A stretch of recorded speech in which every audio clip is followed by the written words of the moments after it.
Can you imagine putting a baseball in a hobbit's hand? I mean, I can. Because they hit everything they aim at.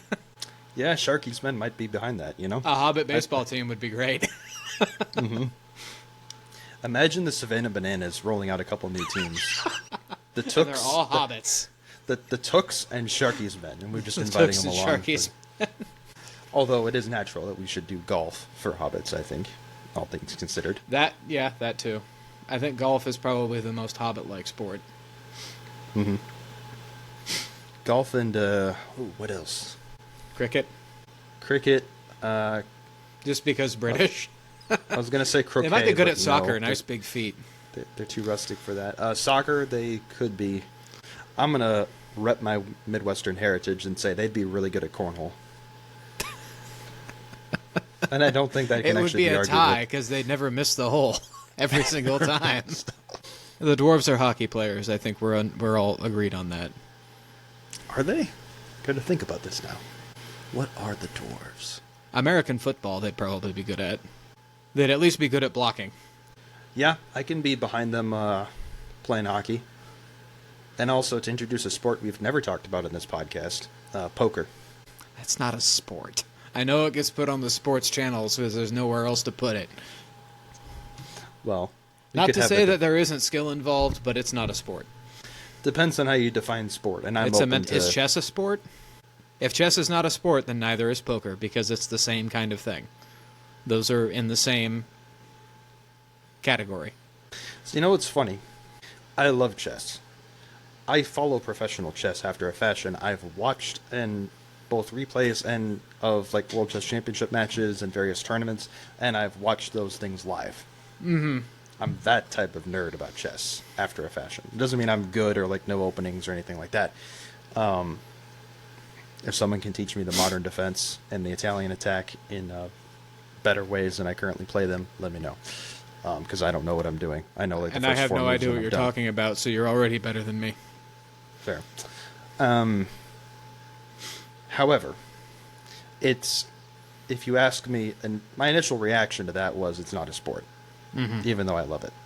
I could pull some sort of a hot dog is a sandwich argument out of my butt to try and argue that it is a sport, but I also adopt at least more the principle of, you know what, it's just not a sport. Common sense says it's not a sport. Deal with it. Like, you think of sports, what are the first things that everybody in the world, except maybe a chess player, or probably even chess players, think of? Soccer, American football, hockey, baseball, cricket. Not chess. And Nope. not poker. You can make an excellent argument that poker is a game of skill, and you can make an excellent argument that chess is a beautiful game.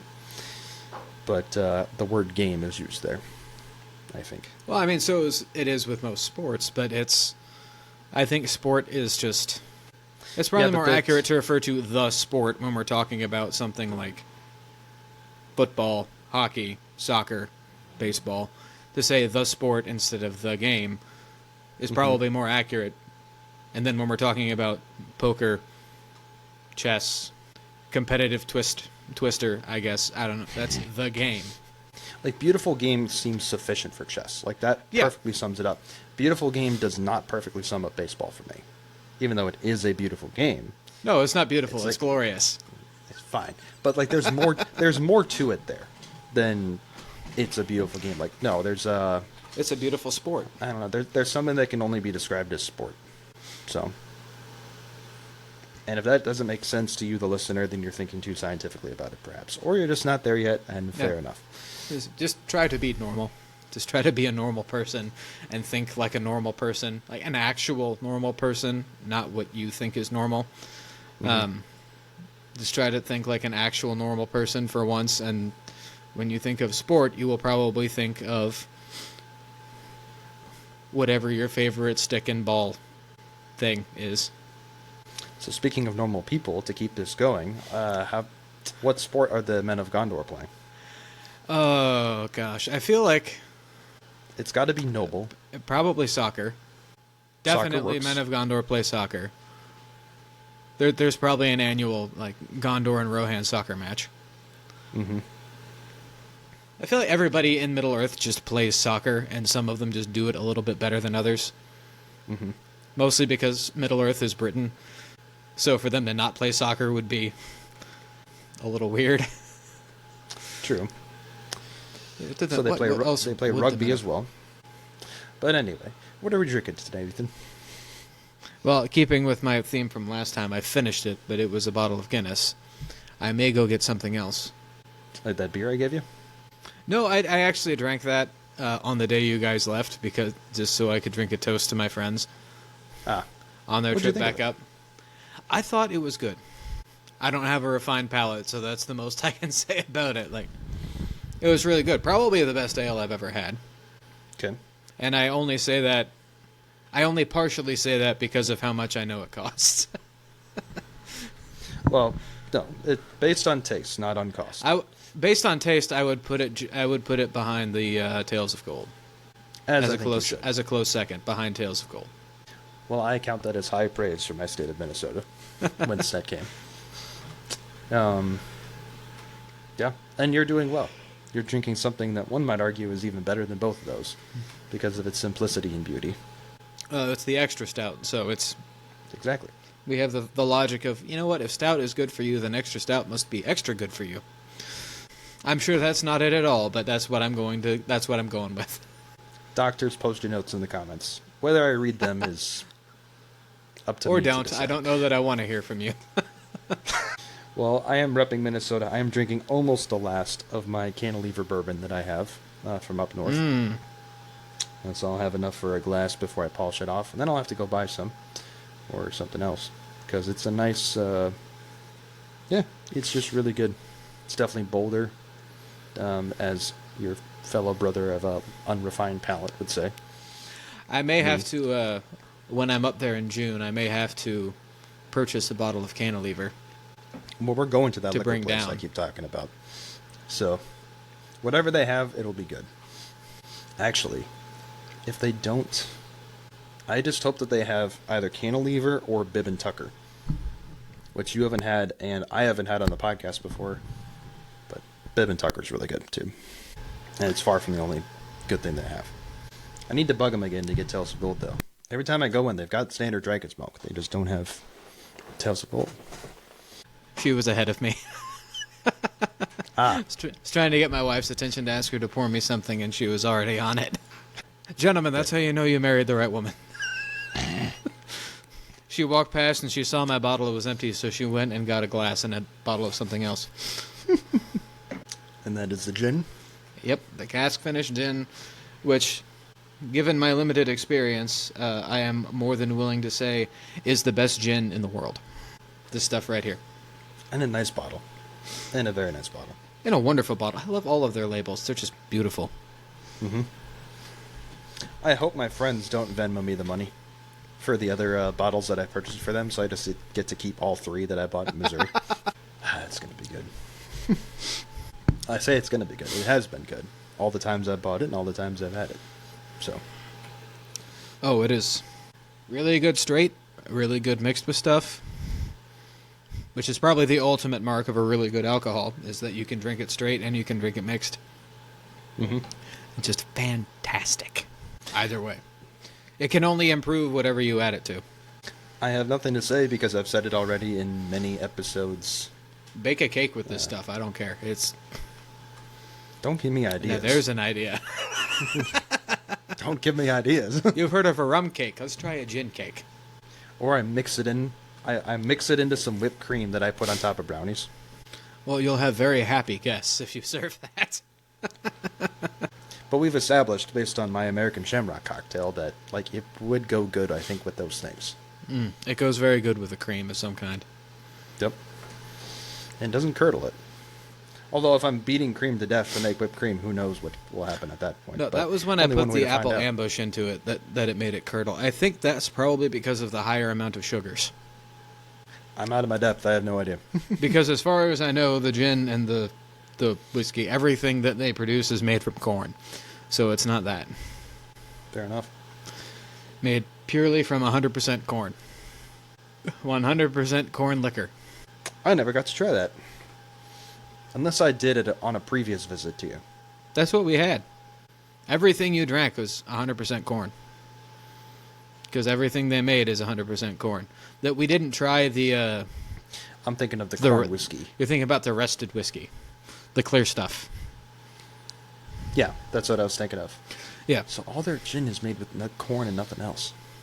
Well, and everything else that you have to put into it to make it gin, but corn is the base. Like the mash bill is 100% corn. Made from the corn. From the Missouri Meerschaum Company corn cob pipes. And that is a beautiful pipe you bought down there. Thank you. The Country Squire Bing. You can see a little bit of Bing Crosby in that. Sure. I bought the tobacco that goes with it from Cornell and Deal. Crooner. Very nice. And it's not a bad tobacco. I think I finally lit it correctly the other night because I actually got the flavor of it. The several times I lit it before that, it just tasted like smoke. But I did something better, I think, and I wound up actually getting the flavor. Nice. One of these days, I'll record a podcast episode, and I'll be out on my porch, and then I will be smoking. Well, you've only got a couple more months to do that before they tear your house down. I know. But I also live in Minnesota, and it keeps being cold in the evenings. So, there's that. Cold is good, downside. Especially if you're going to smoke. It is, but I also want to not... Unless it has a northern wind. I'm at the point in the year where I don't want to sit in 40 degrees for a couple hours outside. If I'm doing something, that's one thing. But yeah, that's a little much for me. Yeah. You get a space heater or something put out there with you. Yeah, I could. Just be sure the next place you live has a back porch. Well, I have to do some planning in that regard, so we'll see what I come up with. We'll see what I come up with. Just make sure on the list of requirements for the place, close proximity to a church, a back porch, and a place for me to smoke. Good. And close proximity to work. Or at least reasonable proximity to work. I mean, of those, that's the least important one. But yeah, that's... Yeah, it is the least important one. The most important, there's church, smoking, work. That's... Yep. Church, smoking, good company, and good brothers. And speaking of which... Which means a hosting space would be a good idea for you, too. So you can have people over and do stuff. A little bit better than my current spot. Big living room, you can put the television in, watch the game. Get like 8 or 9 guys in there. Mm-hmm. Yeah, I gotta find potential roommates, so... All the challenge that comes with it. But... And speaking of which, we have some brothers to discuss this evening. We're talking about Faramir and Boromir. Or Boromir and Faramir, that's the order they show up in. Everybody knows at this point we love Lord of the Rings. Everybody knows at this point we're shills for Lord of the Rings. Considering we started this by trying to determine what sports fit where in Middle-earth. If you needed more proof, you got it. That's kind of our two biggest things right now, is sports and Lord of the Rings. Yeah. And why not? We can do what we want. We're two people talking around the fire, as it were. So, yeah. I think it's wise to examine Boromir and Faramir. I think it's just good to do a good deep dive on them. I assume most people at this point have seen the movies. Although I'm surprised how many people still haven't. And plenty of people have read the books, plenty of people haven't read them. But perhaps you know something of Boromir at least. Probably because of a Sean Bean meme somewhere. One does not simply walk into Mordor. He's that guy. Yeah. The one does not simply meme. Yeah. And he dies. If you haven't watched the movies or read the books, he does die. He is a proper He's played by Sean Bean, character. so yes. Yes. But within the Tolkien world, within the world of his fans and the fans of the legendarium that is Lord of the Rings, those two brothers are legendary in their own right for very good reasons. Even if Faramir can easily get overstated. That is kind of his character after all. So we wanted to do a deep dive on them, and we're going to. Yeah, and I think best way to do this is just in chronological order. I think so. So we'll start with Boromir. And you referred to them both as legendary. I would argue that, Boromir is a legend to begin with when you first meet him in the story. Mm-hmm. He's a war hero, basically Gondor's star quarterback. Honestly, he's Gondor's Captain America, basically. Like, the people are chanting Boromir, Boromir, Boromir in the streets. Like, who else are you going to send to Rivendell to this council that Elrond is having for some reason that not really anybody knows, but it's apparently very important? You either send somebody you don't care about at all, so Faramir, or you send Boromir. It was like, well, if Elrond is wanting to call a council, then I need to send someone important. Mm-hmm. So I'm sending Captain Gondor. Yeah, Faramir wanted to go, but Boromir basically got in the way and was like, yeah, I'm going to go. Yeah, that makes sense. So, and Denethor was involved in that choice too, in one way or the other, which shall become important for reasons I'll cover later in this video. It's not. I don't think it's necessarily out of malice or anything toward Faramir that Boromir steps in the way and decides to go. Oh, not from him at all. Or takes it, not from him at all. I think it's because Boromir is filled with the desire to do his duty to his country. So is Faramir, but Boromir has his eyes set on victory and glory for Gondor. Mm-hmm. He does, and he would rather take the danger on himself. Yeah. I forget precisely what his motivation was, although Faramir does talk about it in the books, but it's going to be along those lines. I mean, in that event, he's a good big brother. Yeah. Like, I'm not letting my brother go. Like, no, you keep doing what you're doing. Although what you're doing is arguably just as dangerous as this, so I'm not really sparing you. But it's a danger you know, rather than the danger that neither of us do. Mm-hmm.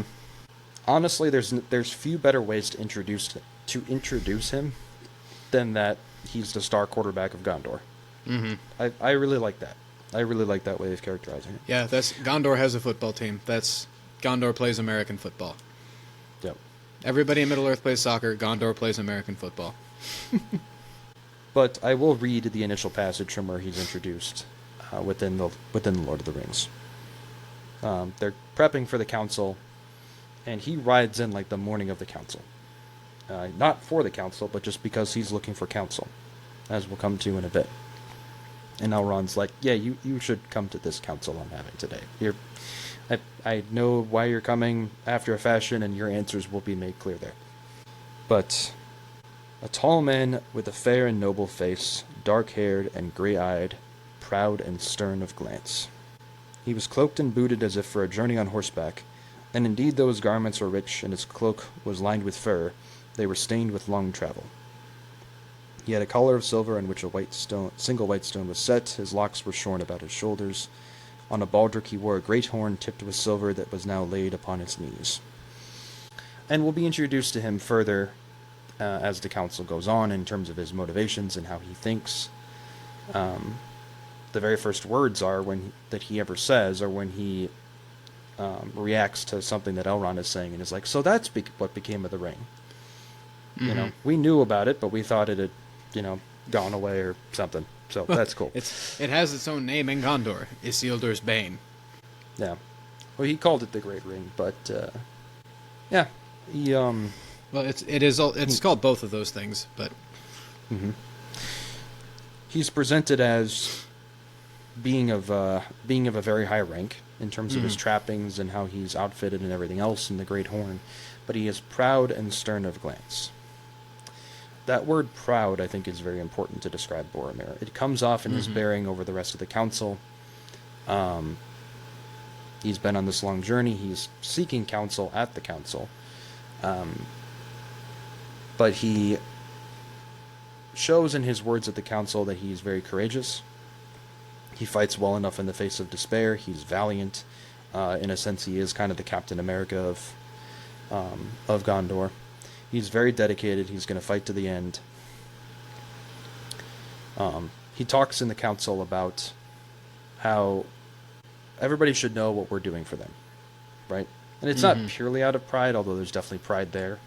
Oh yes, it's like we've fought this long fight against the enemy. We're right on the enemy's doorstep. We're holding back the passages over the river, but what happens if we lose them? Right? And in the midst of that, I have thought that it was necessary to make a 110-day journey on horseback, leaving my men in that strait, A third of the year. Because I have hard words to unravel. I have a dream. I have the rhyme from the dream that I need understanding on. Seek for the sword that was broken, in Imladris it dwells. There shall be counsels taken stronger than Morgul spells. There shall be shown a token that doom is near at hand. For Isildur's bane shall waken, and the halfling forth shall stand. So, he has no idea what these words mean. He goes to his father, and he's like, what do they mean? And Denethor won't tell him much apart from that Imladris is some fair elvish dale in the north, and Elrond lives there. No one really knows exactly where it is, even, which is part of why his journey takes 110 days. He's just asking around. Trying to find Imladris. Trying to find Imladris, and very few people actually know where it is. Or even know of it.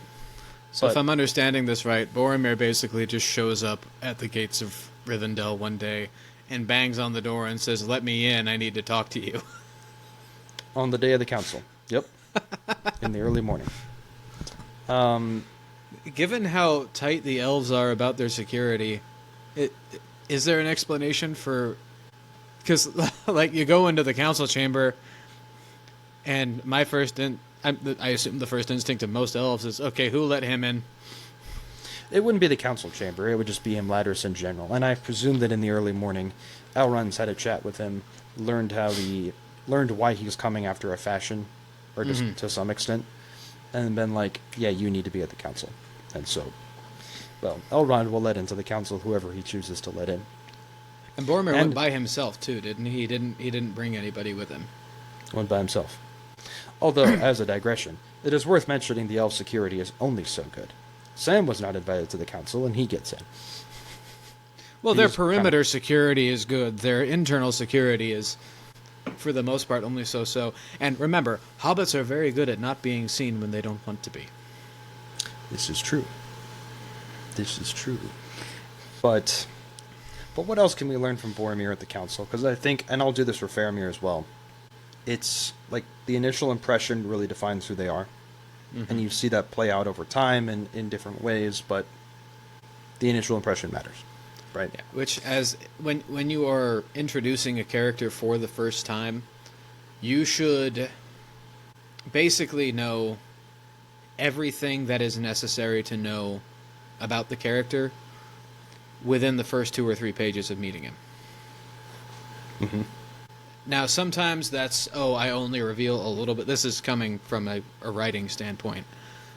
Sometimes that's, I only reveal a little bit if it's a character that you deliberately want to make mysterious. But if it's a character that someone like Boromir, who is very bold and brash and brazen and just big. This is just a good word for Boromir. It's just, he's a big character. In personality... In stature, too, he's definitely not a small man.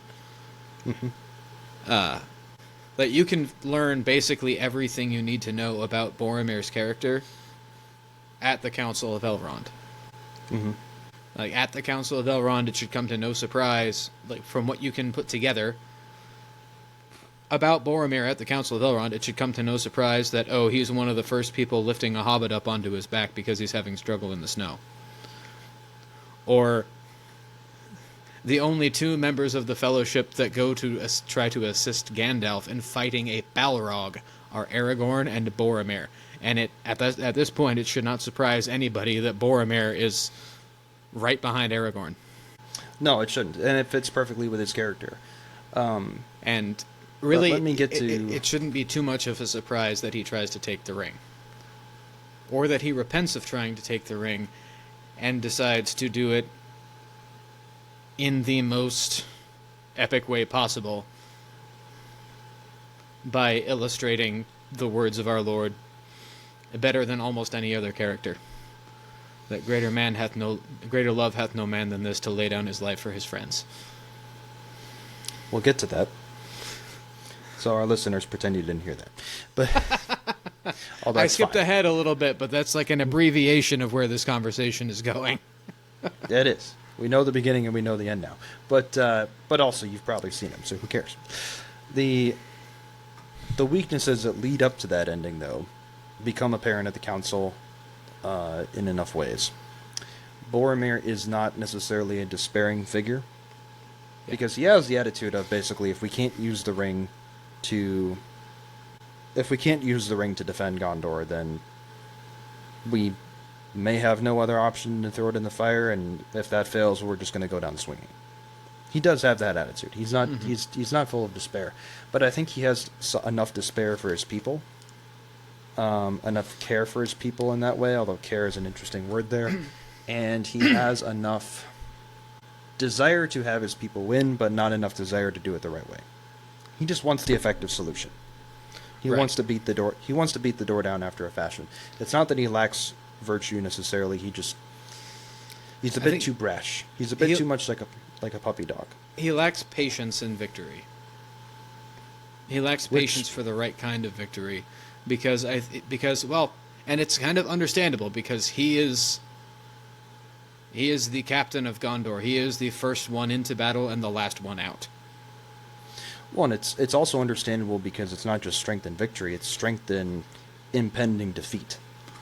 Right? Yeah, what other attitude could you possibly have, being the guy on the front lines fighting an enemy that you know is at some point going to win?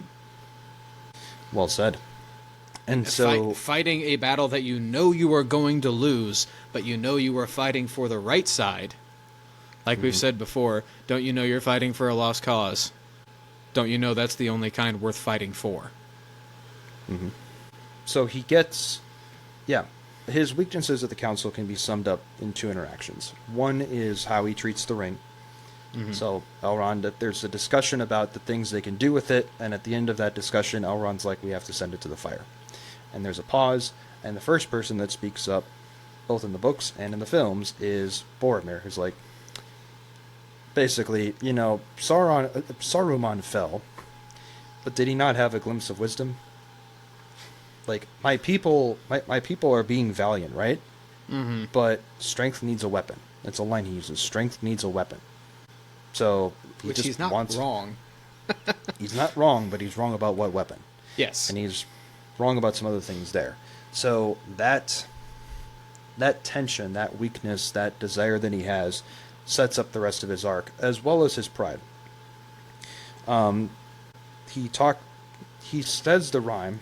He says the rhyme, and that includes a part about, seek the sword that was broken. When he's done, basically Aragorn steps up and is like, well, here's the sword. I have the sword that was broken. And Boromir's like, who are you, and what do you have to do with Minas Tirith? He's then informed, this is Aragorn, descended from many fathers, from Isildur, Elendil's son. The implication being, he is your liege lord.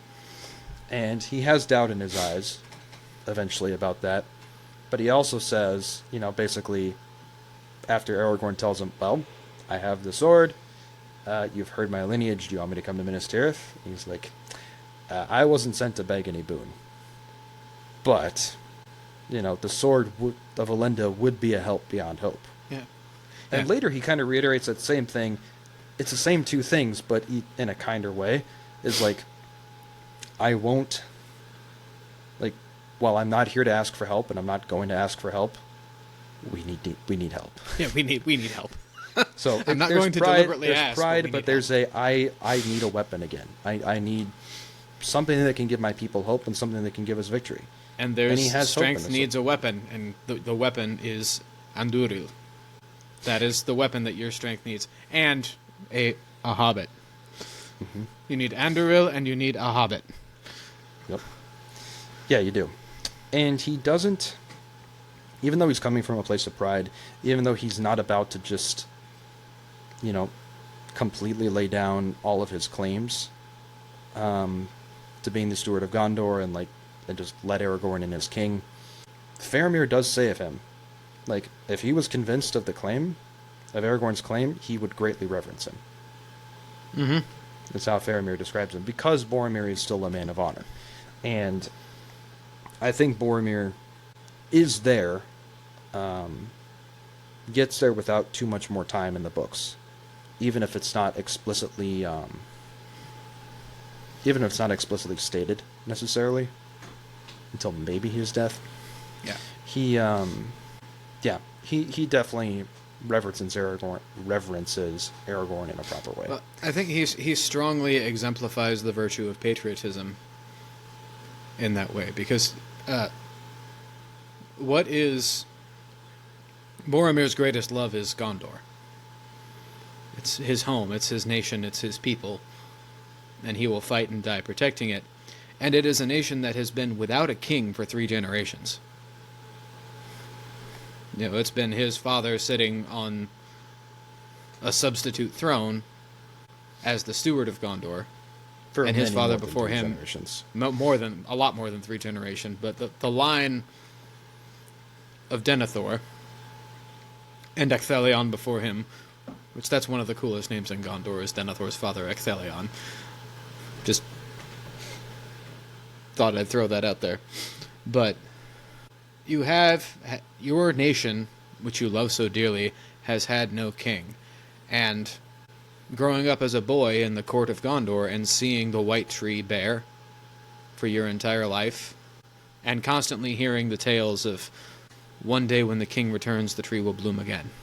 Well, from the time that Boromir was, and Faramir too, because they're brothers, they grew up together, from the time that Boromir was knee-high, his heart has been filled with joy and desire at the thought of that tree blooming again, and the king of Gondor returning. This is true. He has an interesting... It's like if King Arthur walked into Buckingham Palace and said, "Hey, I'm back." Now, granted, Boromir has an interesting way of trying to accomplish that, because he just wants his dad to take on the role of king. And his dad is like, no, that's not how it works. That's the brashness of Boromir coming in like, it's not happening fast enough. Can we make it happen faster? But again, Boromir, he wants to go to Minas Tirith with the Fellowship. And part of that, and this part perhaps grows greater over time, is he wants the ring in Minas Tirith. Mm-hmm. And he also wants to take the ring because the ring is beginning to work on him. However, he also wants Aragorn to come to Minas Tirith.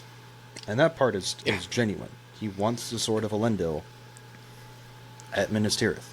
He wants that strength there, and he is not shying away necessarily from saying that Aragorn is king. That is the most pure intention that he has, is bring the king and bring the sword back to Minas Tirith. Mm-hmm. Because our people and our soldiers need to see it. Yep, they need that help. So we've covered a lot about him. His pride, his valor, his puppy dog nature perhaps in them, I think, because he doesn't have quite all of the virtue and will that is proper. But he has them, and he has them in great measure, and there's a reason he's so highly esteemed in Gondor.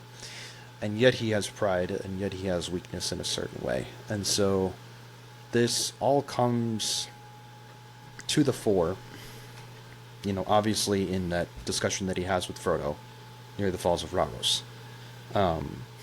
This discussion is putting it mildly. Discussion is putting it, he's, Frodo has a discussion with Satan, unfortunately, is kind of how it goes. It's very, because Boromir is masking his intent with fair words and fair guises, at least some of the time. And Frodo will say no, and then he'll kind of snap a bit more. But and that slowly unwinds over time. Well, and that's the way temptation works.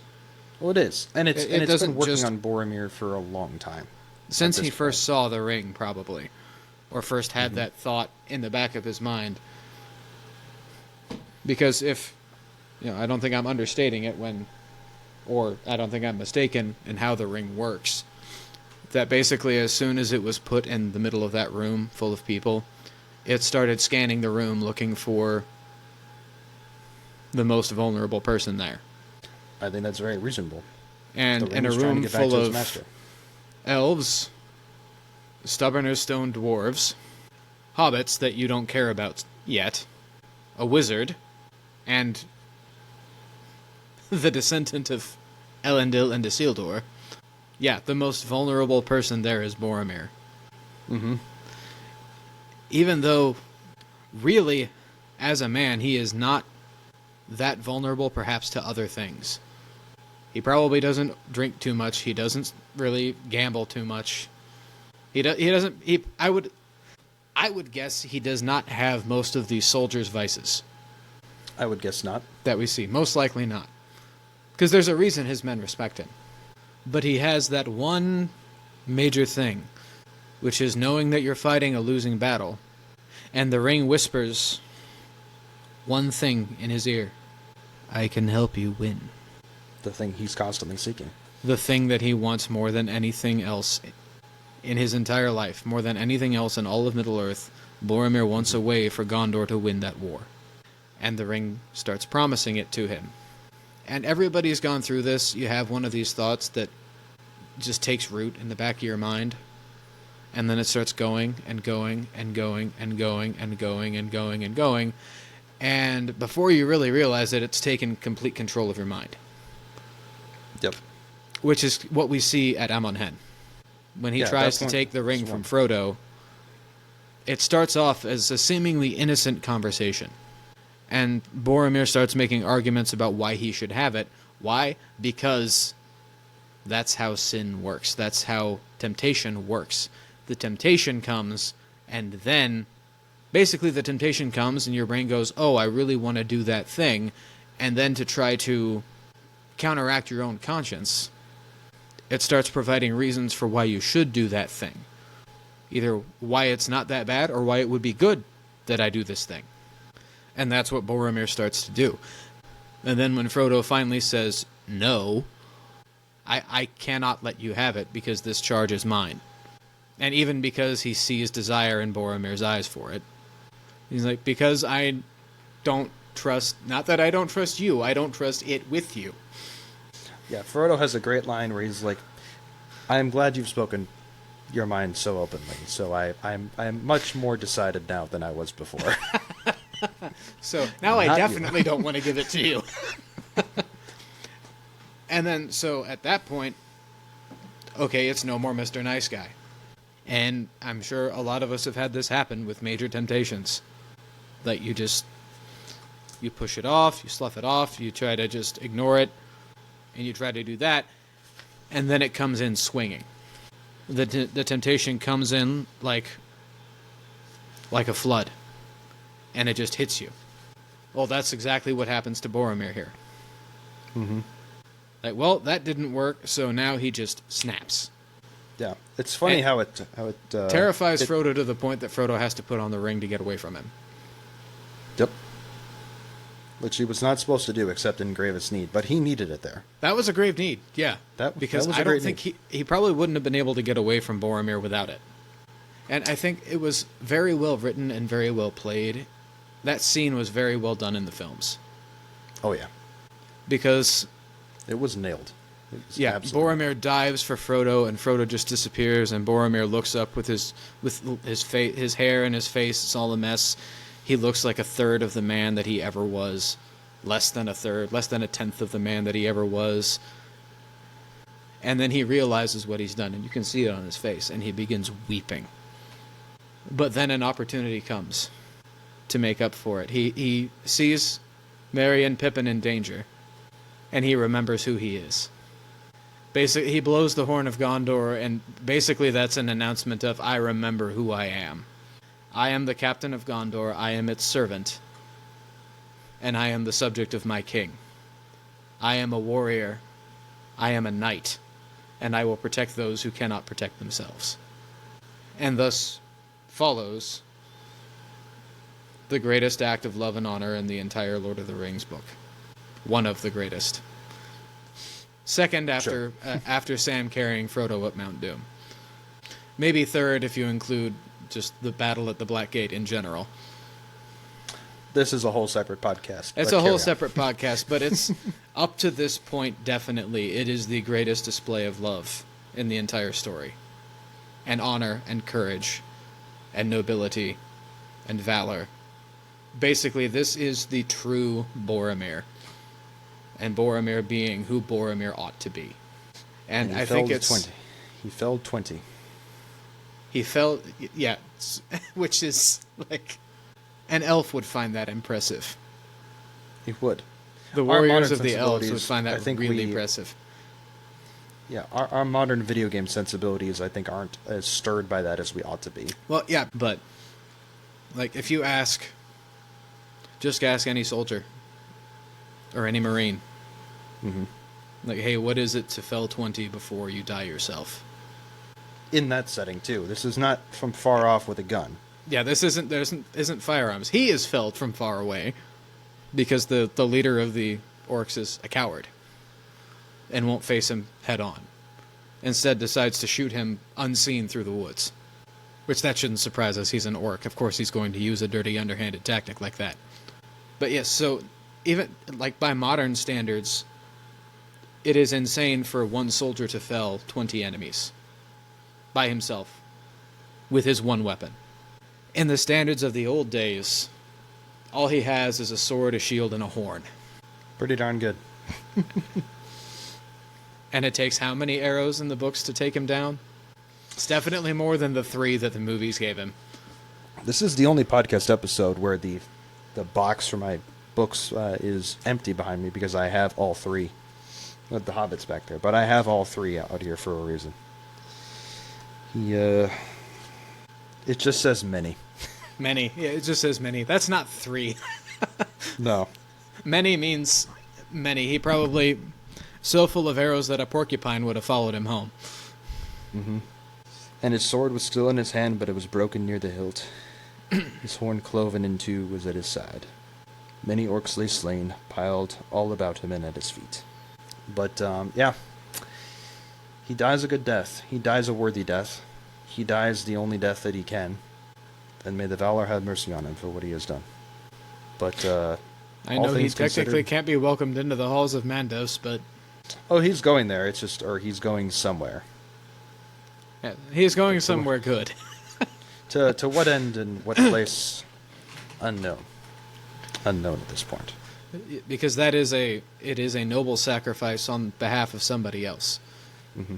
Which actually the church, I believe, softly, I think I heard this, actually did make not really a declaration or proclamation, but that is also considered a type of martyrdom, is to lay down your life for someone else. Well, it wouldn't necessarily be redemptive or accomplish that, but, I mean, to lay down your life for oneself is the definition of martyrdom, after a fashion. It's just a question of what you're a martyr for. But I believe it is... I believe they've started more strongly considering that in causes for canonization. Also a podcast for another time. I don't know a whole lot about it. The only thing I remember was from a homily at a mass on EWTN like 8 months ago. So it just comes to my mind because I was thinking about it. Fair enough. But yeah, to go back to summing up Boromir. Valiant, but not strongly set in virtue as he should be. What is the purpose for his being valiant? Perhaps. Thinking about this out loud. Even though I prepped for this, that doesn't mean I've thought about everything, because I haven't. Yeah, what is he valiant for? For Gondor, obviously. For his people. That's what he's yelling constantly when he charges into battle for Gondor. That's what he yelled before he charged against a Balrog. Yeah. For Gondor. Like, bro, I don't think the Balrog cares about Gondor. But but there's too much of an air of control about him. He needs to control everything. He needs to solve everything. Why? Because it's my task, right? It's right in front of me. I need to protect Gondor. I need to defend Gondor. If I don't, who will? Right? He puts too much of the weight on his own shoulders. Mm-hmm. Which, ironically, is how Sauron fell. Sauron wasn't bad at the beginning, as Elrond says in the books, and as you can read more about in the Silmarillion. Because he's one of the Valar. Yeah. He studied under Aule, who also made the dwarves, ironically. But he was a great smith. But his vice is control. That's how he falls. To contrast that, to come to the right way of doing all this, we come to Faramir, the younger brother, but the wiser brother. I think that's easy enough to say. We meet him in Ithilien, and he has a good, he's got a good line where basically he's like, they find Frodo and Sam in a thicket. They find their fire, and they're like, wait, there were people here. And then they immediately go to the thicket where the hobbits are, even though they don't know they're there, and surround them. Because they're just that good at hunting and tracking. Right. And one of his men is like, are they elves? And he's like, nah, elves are wondrous fair to look upon. And Sam's like, meaning we're not, begging your pardon. But he is described as even sterner than Boromir, but I think keener as well. If I wanted to, I could find the exact quote in this. But he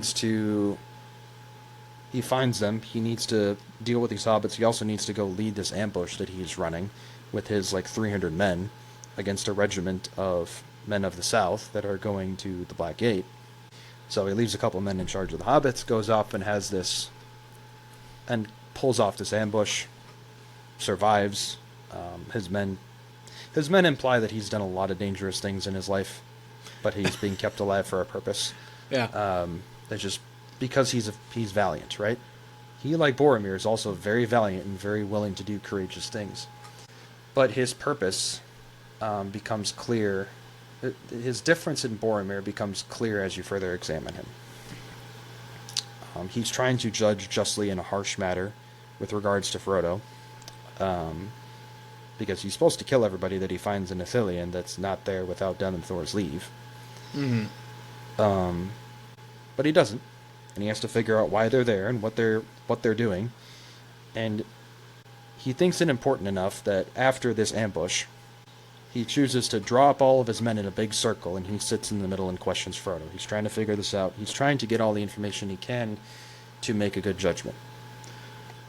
Despite the fact that they can't stay there that long, because Sauron's going to find out, and Sauron's going to send a bunch of men to figure out who killed this regiment of Southerners. Yeah. So they can't be there that long. They got to get back to their hiding place. Faramir shows multiple things. I don't know how much I'll quote from him in this. He shows multiple things that Boromir doesn't. He shows that he's incredibly shrewd and smart.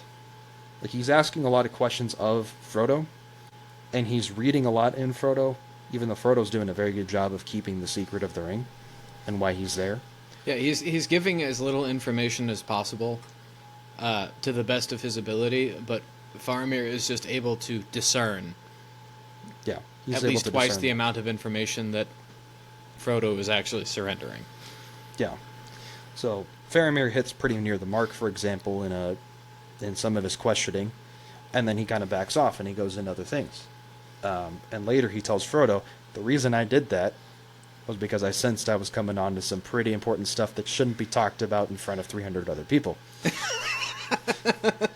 So so he was very smart and very shrewd, and he goes on to give his guesses to Frodo, basically. And he doesn't necessarily guess the One Ring, but he guesses that Frodo is carrying Isildur's Bane, whatever Isildur's Bane is. He's not clear on that.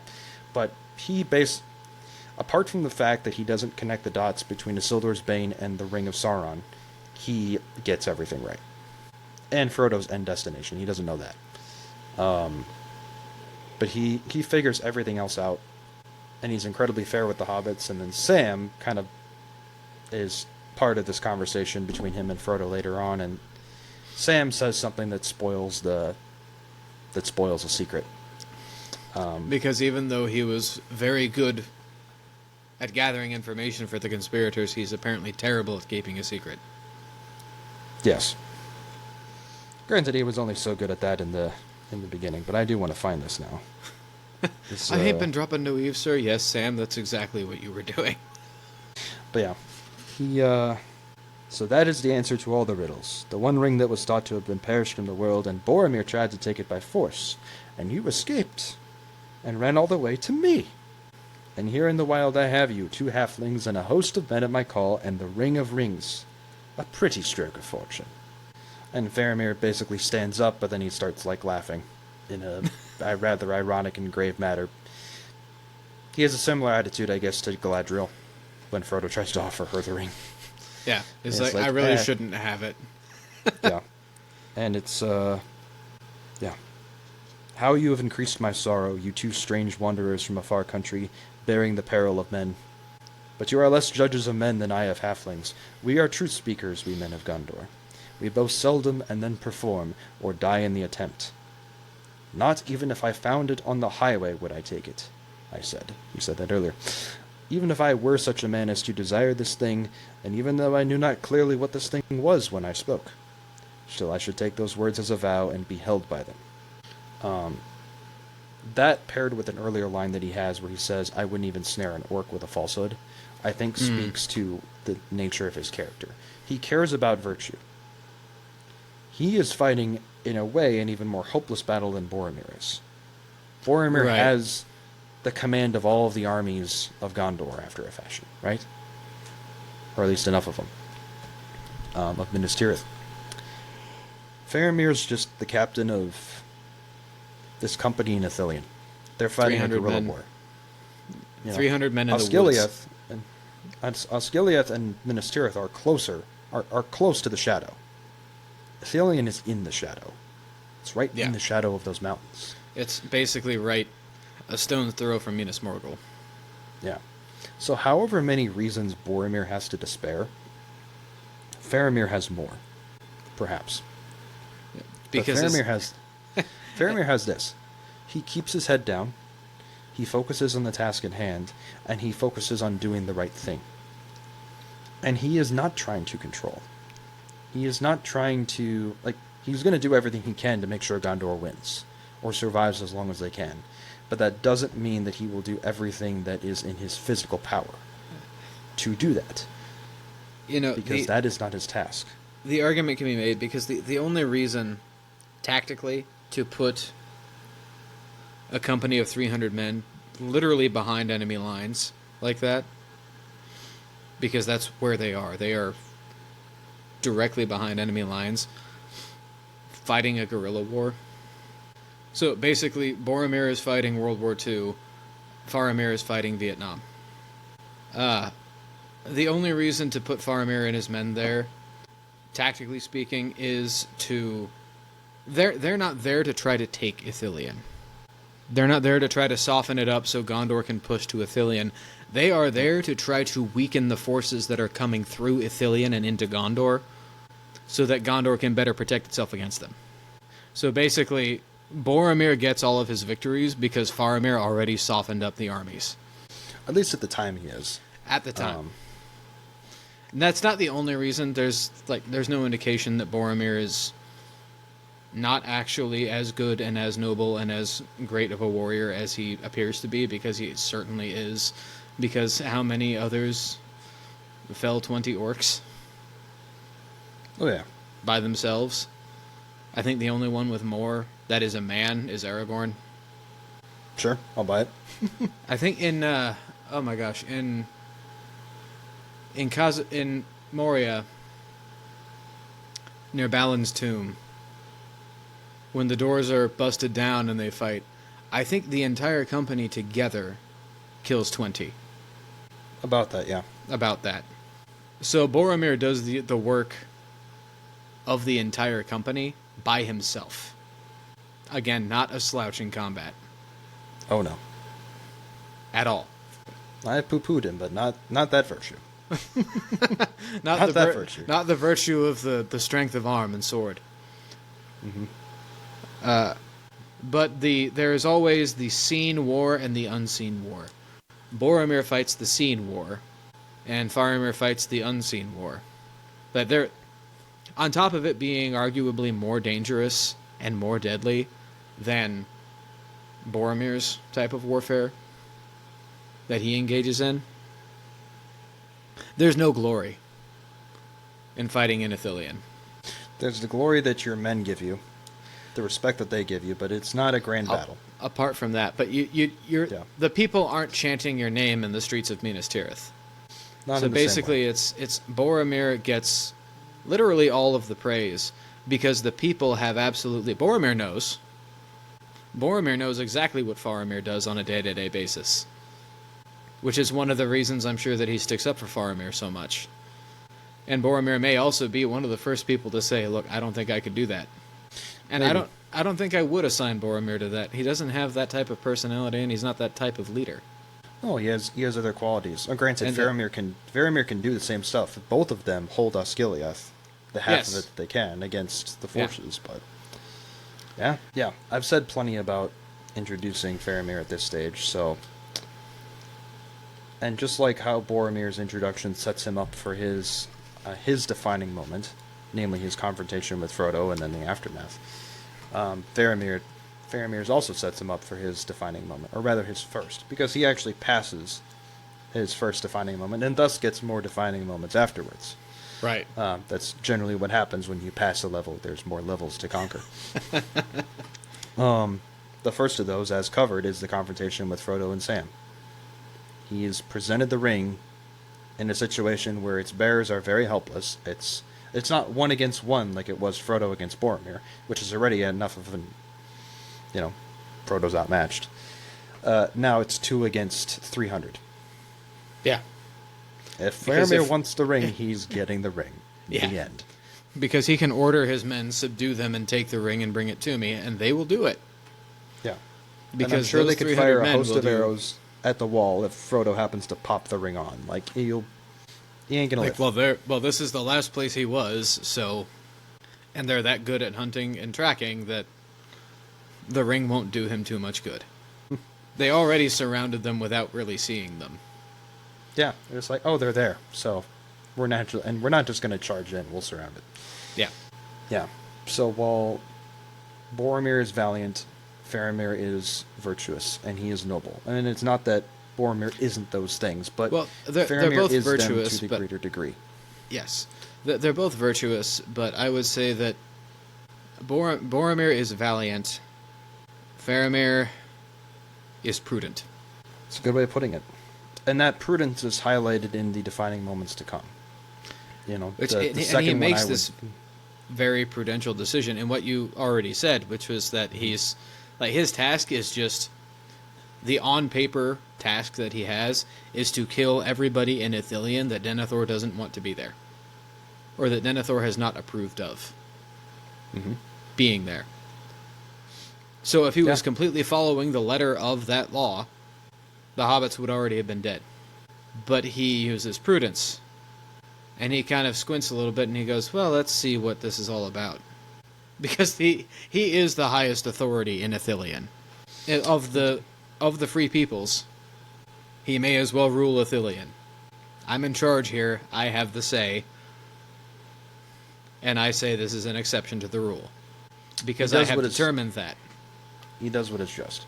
The second defining moment, I would say, for him is an interaction he has with his father and Gandalf. He makes his way back, and he sees Gandalf, and he sees Denethor, and he sees a hobbit next to Gandalf, and he's like, what? I just saw a couple of them. And that then ends up leading to him giving his report to Denethor and Gandalf of his interaction with Frodo and Sam. He doesn't say they had the ring, but he tells them what they're doing, and Denethor is an even shrewder reader of people than Faramir is. So Gandalf, unfortunately, is being the good old man that he is, and Faramir is telling him what's going on slowly, and Gandalf is just gripping his chair tighter and tighter and tighter and tighter and tighter. And then when he finally says, it only gets worse. I mean, because Faramir has to say with a sigh, like, yeah, they went to Cirith Ungol. And Gandalf's like, why? Why did they go there? And when? Like, how long ago was this? Like, he might go chase off after them if he could. He doesn't. But he's like, yeah, it's 25 miles away. Like, you're not getting there. Yeah. Why did they? And why did you let them? And Faramir turns to his father and he says, basically, I hope I have not done ill. Which, we'll get to Denethor's response to that in a bit. But what he shows in there is a meekness, a love of his father. Like, it's not spiteful at all. It's just I hope I made you proud, Dad. Mm-hmm. Even though I probably didn't. Yeah. I made a judgment call. I hope it was a good one. I hope it was a good one, and I love you, Father. Or not I hope it was a good one. It's I made a judgment call. I hope it wasn't really bad. Yeah. But even then, there is a trust there, too. There is a trust that he was doing what he thought was right. And he was not really second-guessing it. And Denethor's response is basically, you would have, like, I know you well enough, you would have done whatever you were going to do at that point. You've been in Gandalf's hands for too long, and, anything else. So, and Denethor is basically, yeah, I know what he was carrying. It was the One Ring, and you've just sent it off into Mordor in a halfling's hands. So what would I have done? Yes, I would have brought it back here. Not to be used except in greatest need, and it would have been buried basically at the foot of the mountain. And Gandalf's like, yeah, that wasn't a good idea. It would have destroyed you. Well, because we can guess how it would have happened if Boromir had been able to take the ring from Frodo. He would have taken it back to Denethor, and after maybe attempting to use it, there's two ways it could go. They attempt to use it against Sauron, but the first person they give it to dies, loses the ring, and the ring gets back to Sauron. Or it gets to Denethor, Denethor holds onto it, threatens Sauron, and Sauron says, if you give it to me, I'll spare you, and I'll spare Gondor, and Denethor says, okay, and gives it to him. Either way, that ring is making it back to Sauron. Oh yeah. If it falls into the hands of Gondor, it's making it back to Sauron. Yep. So, because the best thing that Sauron can do, strategically and politically, when they have his ring, is say, if you give it to me, the war is over. Which they're not going to do. So, all of men will be destroyed, and it doesn't matter how far they bury it beneath the root of the mountain, Sauron will know that it's there, and Sauron will destroy that mountain and get it. That's how this is going to go.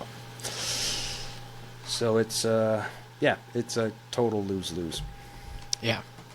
And Faramir is...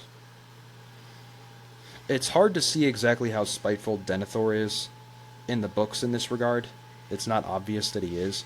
Mm-hmm. But there's an element of despair, I think, much more than spite, when he says, I don't want to lose the outer defenses so easily. There will need to be a strong captain of men at Osgiliath. Essentially. And so Faramir goes there. This is after Faramir has already fought the Black Riders, by the way, multiple times. He fought them with his brother in the first battle. He fights them before this whole interaction with Gandalf and Denethor. Gandalf goes out and rescues him because he's riding back from Osgiliath, where he's been fighting them. And he gets back, and he's described as basically a man who looks like he's been under a great terror, but passed the test and is at peace. Again, just further highlighting in other words, virtue. he looks tired. he looks tired, but he kept his virtue, right? Yeah, the best kind of tired, yes. Yeah. Okay. So, in his interaction with Denethor, in the subsequent charge on Osgiliath afterwards, in which he gets wounded by an arrow and the Black Breath takes him, and well, movie fans know what happens after that. Yeah. It's the same thing. It's virtue and nobility above all. Just to return to it, I know I'm constantly going back and forth with this, so this isn't the best way of making my point. But in that conference with Denethor and Gandalf, he asks, do you wish our places had been exchanged? And Denethor's like, yep, absolutely I do. And Faramir's response to that is like the one time he's not meek. And he's not even that angry, at least outwardly. He's just like, if I may, it was your councils that sent Boromir. And Denethor's like, don't remind me. There are times when meekness is right, and there are other times when you have to say what needs to be said. Sometimes you do. But Faramir never loses love of his father. No. A father doesn't truly ever lose love of his children. But there is a very, very dangerous temptation. This is a matter on which I have far more authority to speak than you. Sure. You don't lose love of your children. But it is sort of easy for... Not really easy, but it's understandable for a father to favor one of his sons over the other. Especially when he has two. And only two. You know, watching them grow up, I'd say there's 2 or 4 years difference in age between them. Probably. Sure. But watching the two of them grow up, you know, Boromir is good at everything he does. Everything Boromir touches turns to gold. He grows up, he's handsome, he wields a sword as though it's a part of him, naturally, barely with training, and Faramir has to work and work and work and work to even come close to maybe possibly one day matching something that Boromir can do on his worst day. You know, the uniform never quite fit. He's even if he is talented, he's not as talented as Boromir. This is sort of if you know, for a modern father to understand, you know, you have your sons are the Manning brothers. There's Eli Manning, and then there's Peyton Manning. Which, granted, only one of them beat Tom Brady in the Super Bowl, and it was the younger and less appreciated brother. Twice. But I think our point is being further proven by that. Also, there's no reason to think that Eli Manning was less appreciated than Peyton, but at all. From what I remember of the height of both of their careers, I remember Peyton getting a lot more attention. That's the media, not his dad, but anyway. Again, yes, not by his father. But you can see that, especially when you're the steward of Gondor, and you have assigned your younger son to a task that keeps him away all of the time, and he doesn't have the triumphal re-entry into Minas Tirith constantly. The people aren't screaming his name in the streets. Of course, Boromir is a favorite son. Of course he is. How could he not be the favorite son? When you think by purely human standards. And this is a trap that Denethor can very easily fall victim to. This is true. So for him, in a moment of weakness, and I don't know what it's like to lose a son, but when you're holding the halves of your son's cloven horn, and you've been told that he is dead, and his body was cast over Rauros Falls, and you will never even see it. You will never even be able to bury your firstborn son. Yeah, I can understand a moment of weakness. And you're gradually falling into despair. You are standing firm, using the Palantir, but your own hold on it and your strength is weakening. So Sauron is constantly in your head. Mm-hmm. And your firstborn son just died. Or you just heard about your firstborn son being killed. Mm-hmm. You're stubborn, you're proud, your firstborn son died, and you need an exorcist. Like, yeah, it's... yes. There's a lot going on. And you're sitting there, and you look up, and what you see in front of you is your younger son, who, in your current headspace, is nothing but a disappointment. And just sent the ring to certain doom. In your head, yes. Yeah. Because they went to Cirith Ungol. Why in the hell would you send the ring to Cirith Ungol? The place is crawling with orcs. And the ring is in the hands of hobbits. What is wrong with you? So, yes, it makes sense that in a moment of weakness, which is the first in a string of many moments of weakness for Denethor, which culminates in one very, very, very, very major moment of weakness, of absolute despair. Okay. That his first hint at despair is wishing that his younger son was dead instead of his older son. Or at least vocalizing that, even though I would go so far as to say he probably doesn't mean it. Not really. Hard to say. Emotion is a weird thing, and it can completely take control of your mind. I have two sons. Let's say they both grow up. They're both athletic. They both do really, really well. They both play in the major leagues. If I have a son that plays for the Cardinals, we'll say he's either catcher or he plays first base. You know, he's like a white version of either Molina or Pujols. Mm-hmm. And then my other son plays for the Rockies. His ERA is like 7. Or he's a really good pitcher, but he's pitching in Colorado where nobody cares about him. And my older son either gets seriously hurt or gets killed. Either in a game or out of it. I can't say that the temptation won't be there to wish that it was the younger son, because it is the older son that brought more glory on the family name. Now, I would like to think that I have a strong enough will to weep equally over any of my sons, but I understand Denethor a little bit. Oh, I think even then there's something to be said for losing your firstborn. Like, just and the brain stopping there and the logic stopping there. And I'm not actively conversing with the devil on a regular basis. Yeah. I don't have the devil constantly trying and succeeding to worm his way into my head on a daily basis like Denethor does. Mm-hmm. So through the Palantir, Denethor now has a moment of weakness. Sauron sees that. And now he goes, oh look, a twofer. I can make Denethor say something that he can't take back, and I can make Faramir hear something that will break him. At least in my thoughts. Mm-hmm. Because Sauron wants Gondor.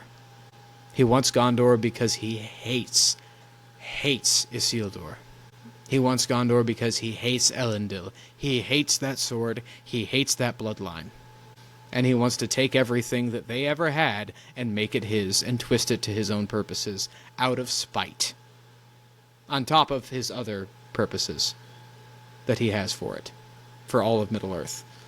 He wants all of Middle-earth generally, but he wants Gondor in particular because of spite for Elendil and Isildur. Yeah, they took the ring. So when he sees the de facto leader of Gondor have a moment of weakness, of course he's going to take it. And his son, who is the next in line, because technically Denethor dies, if there's no king, Faramir is then the steward of Gondor. And the people of Gondor may not know who the better brother is, but you can bet your bottom dollar that Sauron does. Sauron sees a lot, and he knows that he was only able to temporarily conquer Boromir's mind until Boromir regained his senses. He can't take Faramir, so he tries to take a roundabout way. Again, because this is something that the devil does. The devil knows what our weaknesses are, he knows what our greatest desires and our greatest loves are, and he will use those against us. So he says, all right, Faramir, your greatest love is your father, and your desire to please your father. So what am I going to do? I am going to encourage your father to push your father in his despair at your brother's death, which you are currently also feeling, because Boromir is your brother, and nobody will ever convince me that Boromir isn't Faramir's hero, at least to some extent. Sauron can't tempt people that way. That's not how the Palantir works. That's not how he works. That's not how he sees. The ring has a mind of its own and does a number of things, and is extraordinarily effective at it, hence what it did to Boromir. But Sauron cannot put thoughts in Denethor's mind, nor can he read Denethor's mind, except what Denethor is willing to show him. Then we'll say that this is the tendency of the fallenness of man. Yeah. And Sauron does have an influence, because Sauron can, well, he can propagandize through the Palantir. Like, I may not know exactly what you're thinking, I may not be able to, and I can't plant a thought in your head, but I can just show you a bunch of stuff. I can show you the armies that I have. So I will then amend my statement. And you can know that there is no hope for you. I can then amend my statement. And that, on top of my son died, on top of man being man and being of weak will, naturally, that's what happens. And even though Sauron may not be able to actively put thoughts in your mind, but this is part of the chess game that he's playing. He knows that what he is showing Denethor through the Palantir will have an effect on this sort of thing. Of this nature. Because remember, he is a Maya. Or he is actually one of the Valar. Is he, technically? He's lesser than Melkor. And what he understands is power and control. And unfortunately, Denethor has delved too deep into those own things, and so Sauron's devices will work on him. The biggest mistake that anybody in Middle-earth can make is delving too deep. Yes. Ironically, it's the very reason that that sending Frodo to the fire to destroy the ring is a good idea, is why Denethor falls. Is because Sauron can only comprehend so many things. He can't comprehend that they would ever do that. That virtue, that thought, that hope, that desire to destroy it, to not take it and keep it and try and use it, would ever enter their minds. And so the door is unguarded. That anybody would do something that he wouldn't do. Yeah. But because he thinks the way he does, Denethor falls. It's sort of, just kind of as an aside, that is how the devil is with Our Lady. Like, the devil cannot actually fathom a human girl surrendering herself totally and completely to the will of God and uniting her heart and her will entirely to the will of God, so much so that she knows exactly what her son is going to go through and watches her son go through that. And still... And do it in silence and not despair. The devil cannot wrap his mind around that, which is why she is the most powerful weapon against him. Mm-hmm. It's between her and the Blessed Sacrament, because he cannot fathom the God of the universe lowering himself to a point... Well, and the Passion, but the Eucharist and the Passion are literally the same thing. He cannot fathom the God of the universe lowering himself to a point where he will go through untold suffering for a glob of meat with a brain. And furthermore, he cannot fathom the God of the universe allowing that glob of meat with a brain to consume the God of the universe. That's the one thing he cannot fathom. The one thing he cannot understand, because he refuses to. He's intelligent enough to understand it. He certainly is, because he's an angel. And angels have more intelligence than any man ever has. Than all of the men of all of history combined have ever had, is the intelligence of one angel. But he has pride, and he has a desire for things to be his way. So much so that he will not serve. It's almost like, Tolkien had an understanding of the world and of the universe that was influenced by being Catholic.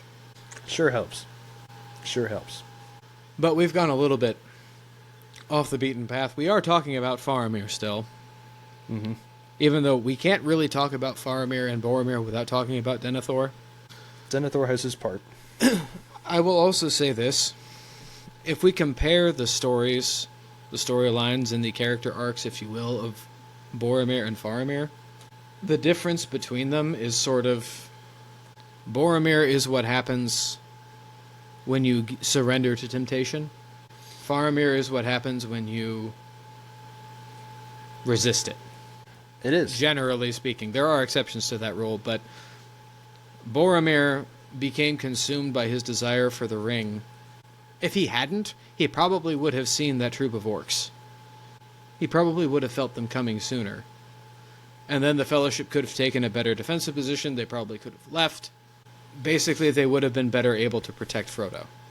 But instead, everything sort of falls apart. Granted, everything happens according to the will of the author. So everything happens according to the unseen and unknown but ever felt hand. To use a paraphrasing of something that somebody wrote in a letter to Tolkien once. And that Tolkien also responded with. But so Boromir's desire for the ring is what breaks the Fellowship, and we can all say that that is, at least on the surface, a bad thing. We probably want the Fellowship to stay together. But Faramir resists the ring. Like, as bad as what happened to Boromir was, what would have happened to Faramir if he had tried to take the ring? He would have succeeded, but he probably would have met a fate worse than Boromir's. Yeah, it's hard to think about what would have happened with him because it's so far outside his character. I can say that confidently about him. Yeah.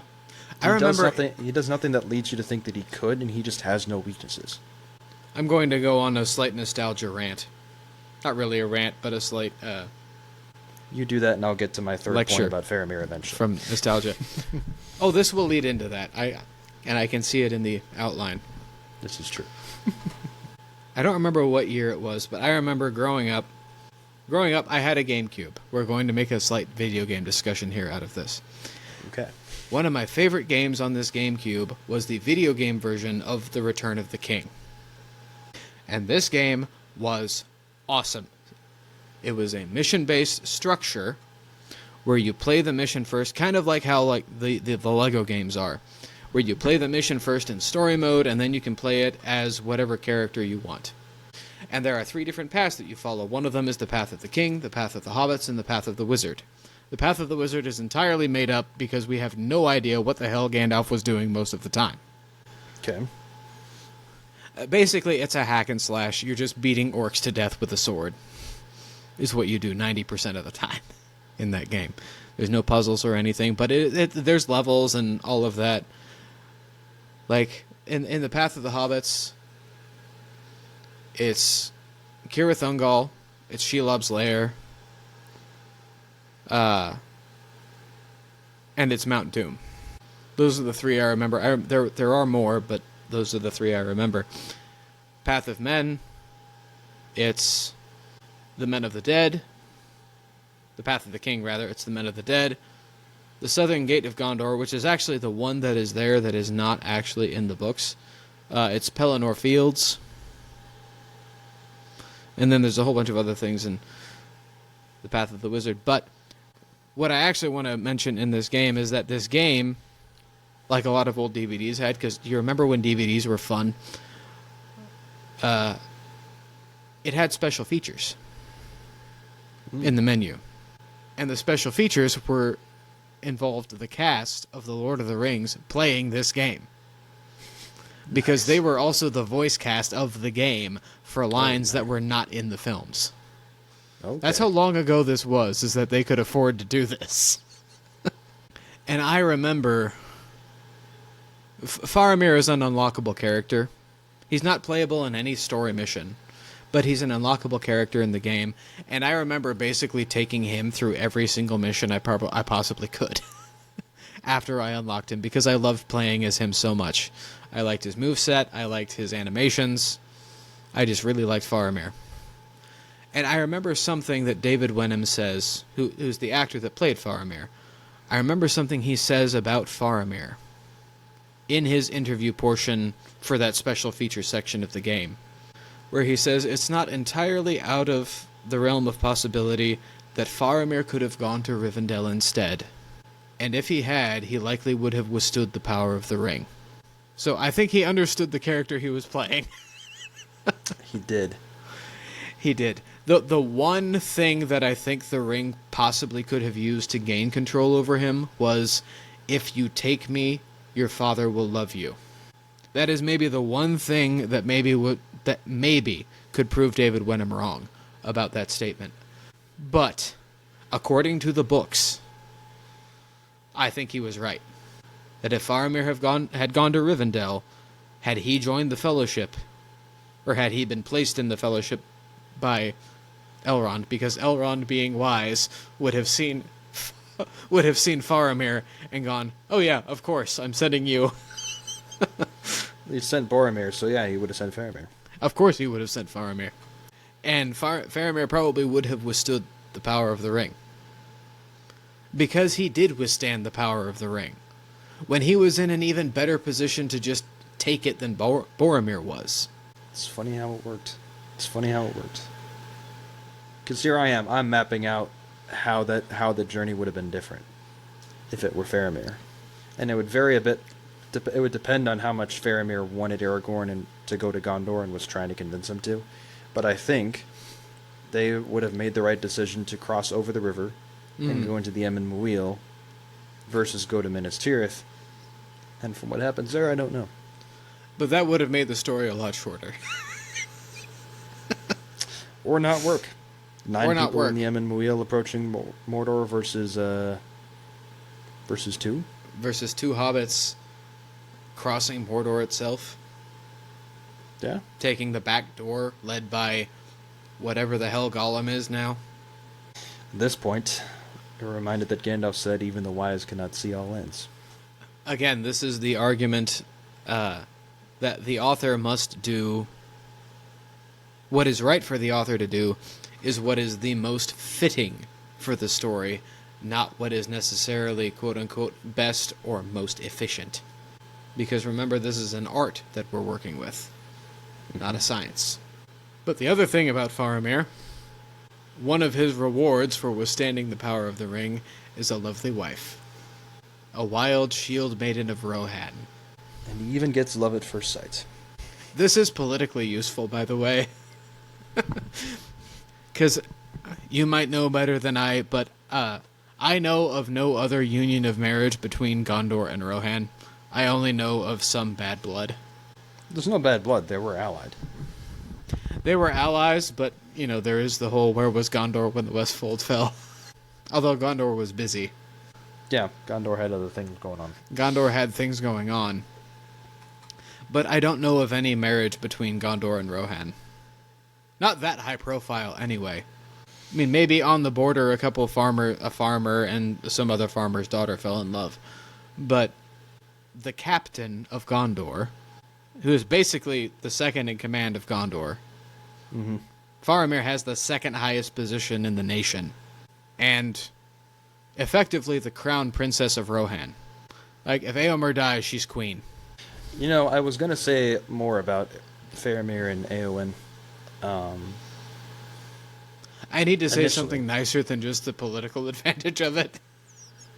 No, I was going to say a lot more, and it would not have been about the political advantage at all. But I think I will go back to just reflecting a bit about, again, Faramir's virtue. He's presented with so many choices. He's presented with so many situations in which he can doubt. He's presented in so many situations in which he can despair. Again, he lives in the shadow. At least for however long he is an Ithilien. I don't know that. He works away at a task that he doesn't think he can win, ultimately. Or maybe he thinks he can. He doesn't know whether he can. We'll leave it at that. But he never doubts. He never despairs. He never ceases to have hope. And he always just tries to do the right thing. And he doesn't rely on reason to figure that out, necessarily. Reason would never let the ring go to Cirith Ungol. Reason might be enough to understand that I am weak and I cannot take the ring. Reason would not withstand what happened next. Which is Frodo is very tired at this point, and Frodo says, I was going to take it to the fire. And I don't know how I shall get there. And Faramir gives him a look, as one would when presented with such a statement, and then just catches him when he faints. If ever reason had sway over one's mind, it would have been, okay, I made a good decision. I really need to take it now. I can't let that happen. There's no way that goes well. But no, he does. And then when he reports to Denethor and Gandalf later, he does it with a sigh. Gandalf is much more perturbed about it than Faramir is. And Denethor is Denethor. But Gandalf is just progressively getting more and more and more and more antsy and anxious at the fact that, wait, you did what? You sent them where? What is wrong with you? And Gandalf is thinking about the hobbits, and Denethor is thinking about the ring. And Faramir's reaction is just, I sent them to Cirith Ungol. I hope I did what was right. But I hope I did the right thing. And both, they agree, but for differing reasons. Both Denethor and Gandalf probably immediately have the thought of, you absolutely did not do the right thing. Mm-hmm. That absolutely was the wrong decision. What is wrong with you? Initially, perhaps, yeah. But it turns out to be the right decision. It does. Because nobody actually knows the hobbits. Yeah. And Gandalf would come to the conclusion that it was the correct decision much more easily than Denethor ever would. And Gandalf, I think, is fine with it, ultimately. Well, Gandalf is a Maya. He knows the mind of God better than anybody else. And he knows that the wise cannot see all ends, so he would be prepared to accept that.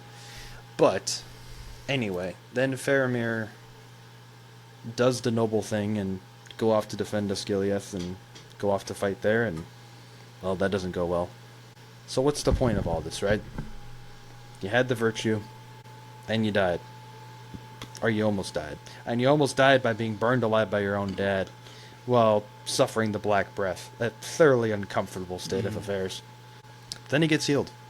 And he doesn't know whether Gondor will win. In fact, he thinks that its days might be ending. But then he meets Eowyn. He looked at her, and being a man whom pity deeply stirred, it seemed to him that her loveliness amid her grief would pierce his heart. And she looked at him, and saw the grave tenderness in his eyes, and yet knew, for she was bred among men of war, that here was one whom no rider of the mark would outmatch in battle. I will not delve deeper into this because I want that to be its own podcast. I've come to that conclusion. Yeah. And with that, we'll see you next time. See you next time.